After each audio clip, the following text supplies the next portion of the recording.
Ako ang inang Sierra Madre at proprotektahan ko ang aking bansa sa kung anumang kapahamakan. Lumubay ka na! Ang social media accounts nitong mga nakaraang linggo binaha ng skits at AI-generated videos tungkol sa Sierra Madre. Iingatan ko kayo hanggang dulo, basta iingatan nyo din ako. Pero kung totoo man daw na makapagsasalita si Sierra Madre, marahil hihingi na raw ito ngayon ng tulong. Ang ilan kasi sa bahagi nito halos makalbo na. Katunayan, ang nawalang kagubatan mula mga taong 2003 hanggang 2020 kasing lapad na raw ng halos 6,000 na football fields. At hindi lang ito, dahil sa illegal logging. Ito isa sa mga troso na naanod mula sa bundok. At ito talagang kitang-kitang pinutol. Bunsod din ng malawakang mga minahan.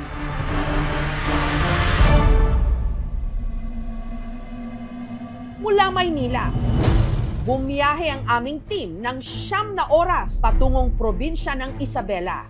Ayon kasi sa datos ng MGB o ng Mines and Geosciences Bureau ng DENR noong December 2022, dito matatagpuan ang isa sa 2 metallic mines na nag-ooperate sa Sierra Madre, ang minahan ng nickel sa bayan ng Dinapige, ang Dinapige Mining Corporation.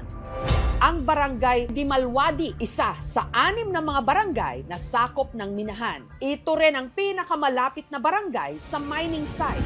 Grabe, sinira nila yung bundok ko. Yun, hanggang taas, oh.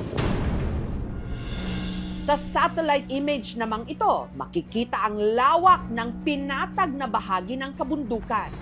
Sa pagtatanong-tanong ng aming team, hati ang opinyon ng mga residente tungkol sa operasyon ng minahan sa kanilang lugar. Pabor ako, ma'am. Doon ako kumikita, ma'am, pambuhay ko sa pamilya ko kasi di man ako nakapag-aral, ma'am. Tutol kami noon, ma'am, kaya lang yung inihiling namin na project, nagbibigay sila. Kaya nga hindi na kami umiimik. Tapos yung mga bakod namin, school namin na ipapatayo, ma'am. Yung mga mahihirap, umangat din ng kaunti, makapagpaaral ng anak. Kahit na may mining, hindi namin gaanong nararamdaman yung pag-unlad. After 25 years, wala na sila. Paano na kami? Si Mang Rogelio, pabor daw dati sa operasyon ng minahan. Katunayan, minsan pa raw siyang nagtrabaho roon. Pangako nila lahat ng pribilehiyo na ibibigay. At ang alam ko, maganda yan para umunlad ang barangay. Pero kalaunan, umalis din daw siya sa minahan nung siya'y naging senior citizen at piniling muling magbungkal ng lupa sa bukid. Dito na raw niya napansin ang epekto ng minahan sa binalikan niyang sakahan. Ang tubig kasi na dumadaloy sa kanilang irigasyon, naging kulay pula. Nahaluan na ng metal na laterite na nagmula rin sa mga minahan. Yung laterite, pag pumapasok sa irrigation namin, dito dumadaan. Meron din kaming kanal doon. Sa kabilang yon, siya ang nagkukuhanan namin ng tubig pero galing din dito. Yung basura ng mina, umaabot sa aming mga tubigan. Pag umabot sa aming mga tubigan, nababansot yung aming mga pananim. Lumalason sa palay. Nandito po, ma'am, yung aming inani noong October. Lumiit din daw ang naiuuwi niyang kita. Maabot ako ng 104 doon noong una. Pero sa ngayon, pinakamataas ko na lang 70 pababa na. Parang nakuha na namin ng apekto dyan sa mining. Sa aming pananaliksik, napag-alamang July 2007 nung inisyuhan ng MGB ng DENR ang nooy Platinum Group Metals Corporation ng MPSA o Mineral Production Sharing Agreement.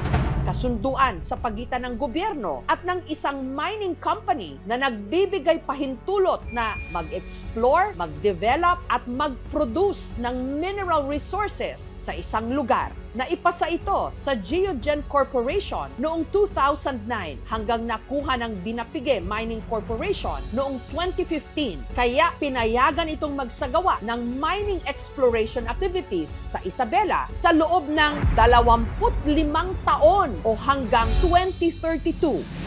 2021 nung nag-full swing ang operasyon ng Minahan, pero makalipas lang ang 4 na taon, ganito na kalaki ang ipinagbago ng bahaging ito ng Sierra Madre.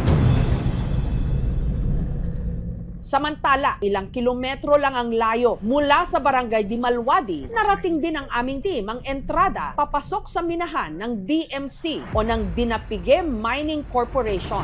Sinubukan naming makipag-ugnayan sa kanilang opisina pero hindi nila kami pinahintulutang makapasok sa minahan. Gayunman, nagpaunlak ng panayam ang kinatawan ng DMC. Noong 2020, nung na-secure na rin po namin yung mga permits, Environmental Protection and Enhancement Program and Environmental Impact Assessment. Doon na rin po kami nag-start para sa pagmimina. Gusto ko lang pong i-klaro na wala po kami sa loob po ng Sierra Madre. Meron po kaming 1.1 kilometers simula po doon sa buffer zone, doon sa protected area ng Sierra Madre. Pero para sa Greenpeace East Asia, kaduda-duda ang operasyon ng DMC sa Isabela. Alam natin na ang mga malalaking kumpanya na to, ang pakinabang ng mga mina to is of course profit. Kapag umalis na yung kumpanya, kapag namina na lahat, wala nang matitira sa kanila. Tapos degraded pa yung environment. Lose-lose situation. Hindi naman natin sila masisisi kung ganyan yung magiging impression nila. Karoon naman po ng assessment po ang MGB together with the third party na nasa 86% naman po yung pabor para mag-mina po kami.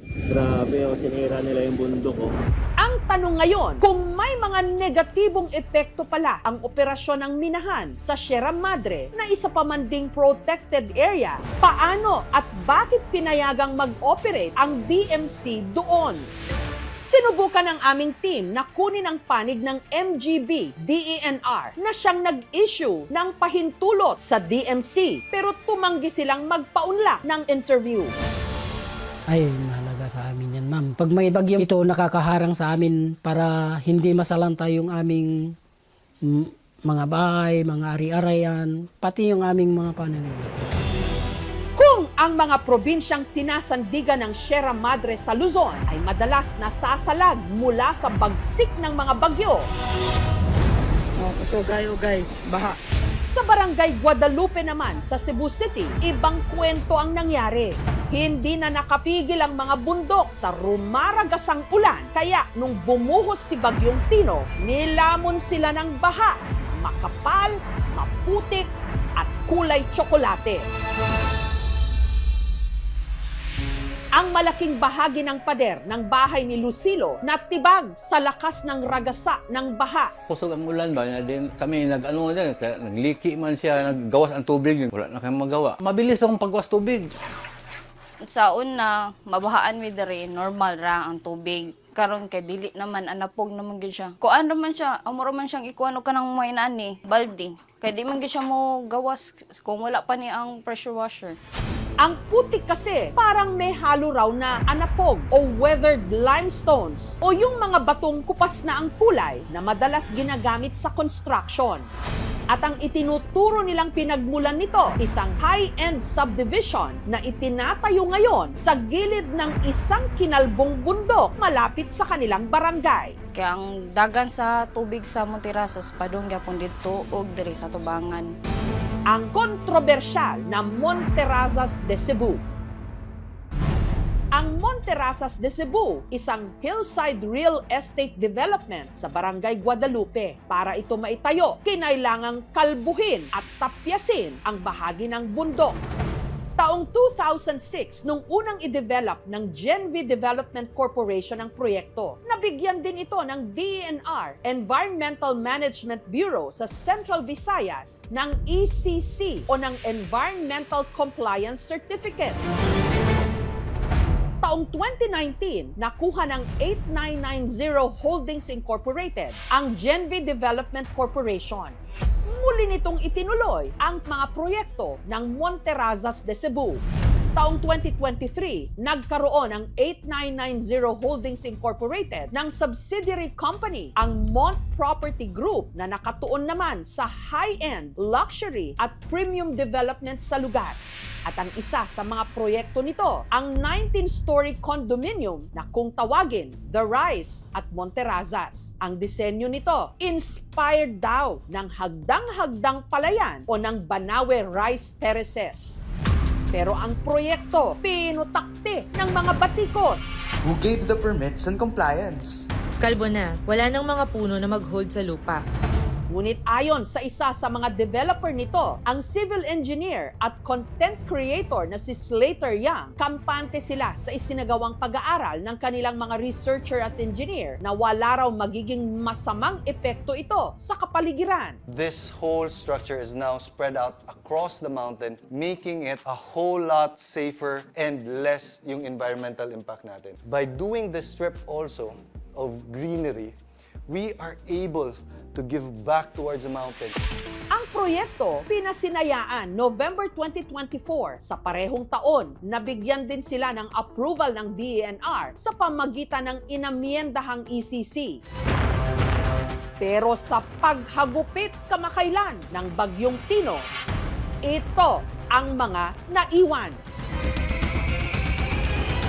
Ano may kasalanan talaga yun? Taga-Mutarasas. Kasi sila doon, kapag umapaw yung dam nila, dadaan din sa amin.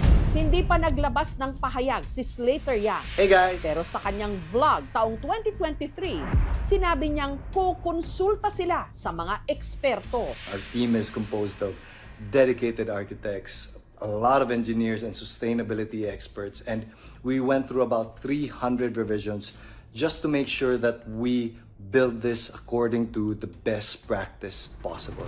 Sinubukan ng aming team na kuhanan muli si Slater Yang ng bagong pahayag, pero wala pa rin siyang tugon.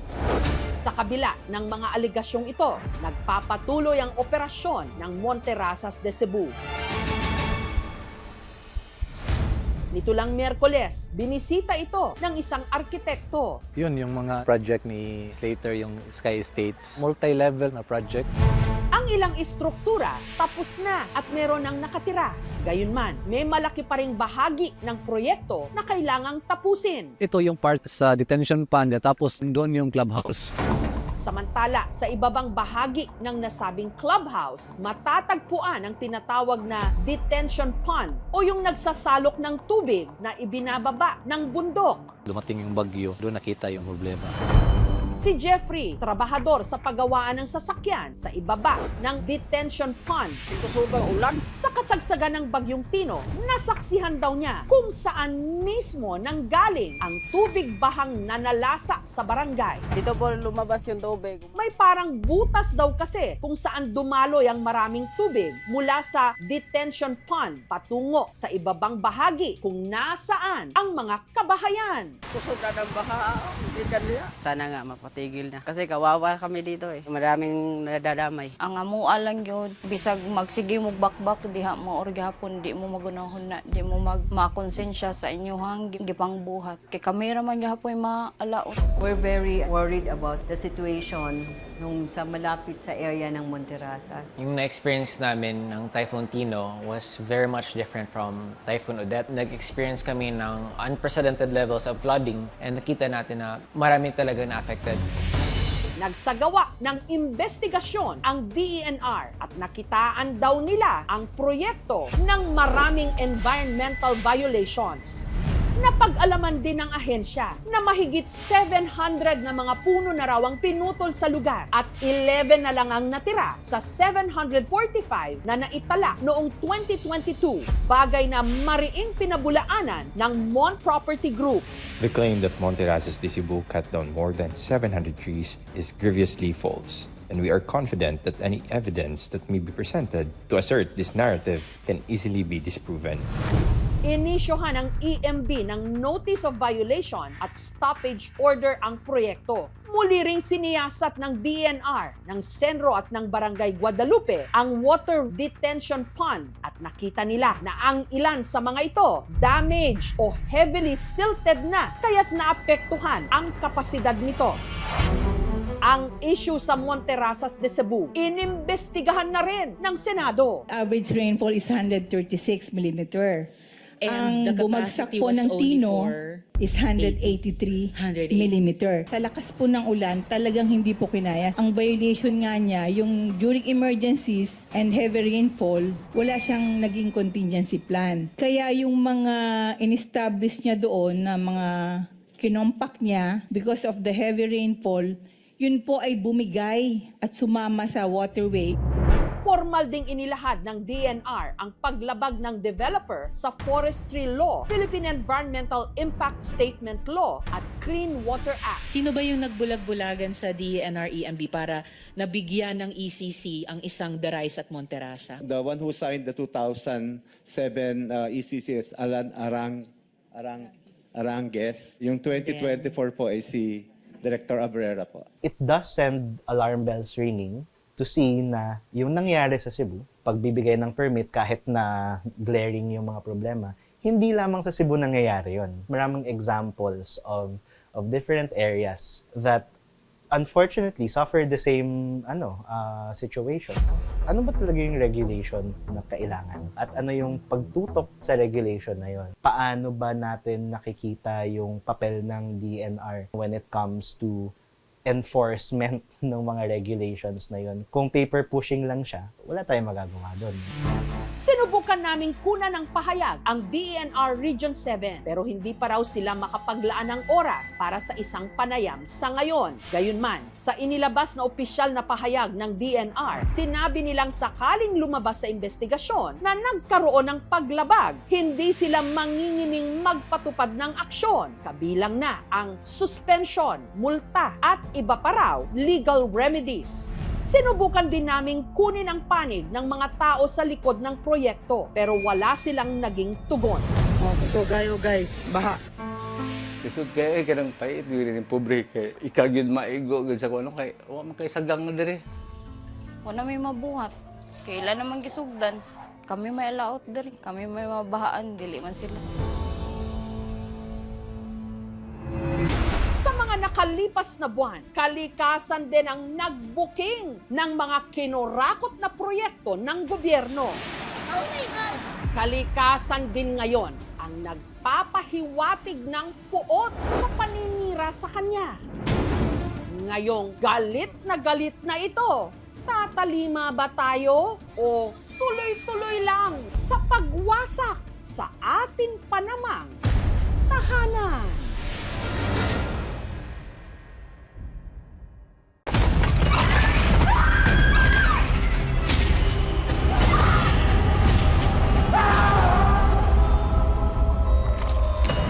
Alangga ko ikaw, Apo. Alangga ako man, Kaula. Ba't ka nagsiman? Maharap ko to eh. Para kay Lola din. Hindi ko na ho alam, hindi ko naiintindihan kung anong nangyari sa kanya. Baka siguro kayong gagawin namin ng lahat para sa kanya. Wala ka ba talaga nakita, Abner? Wala ka narinig? May gumagala na berbalang dito sa atin.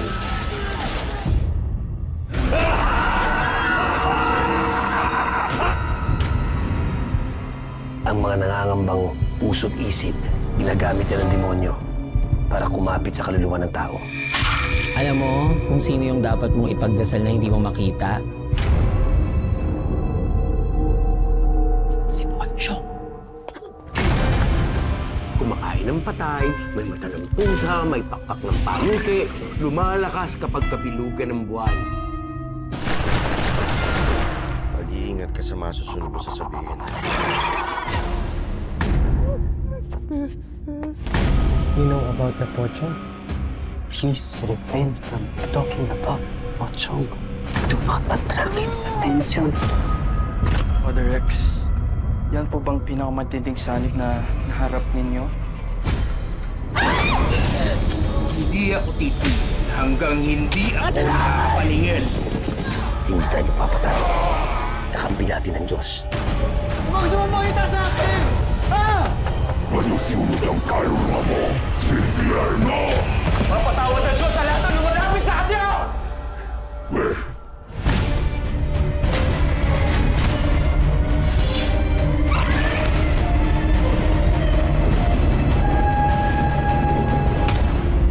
Ito po si Jessica Soho at ito ang Gabi ng Lagim.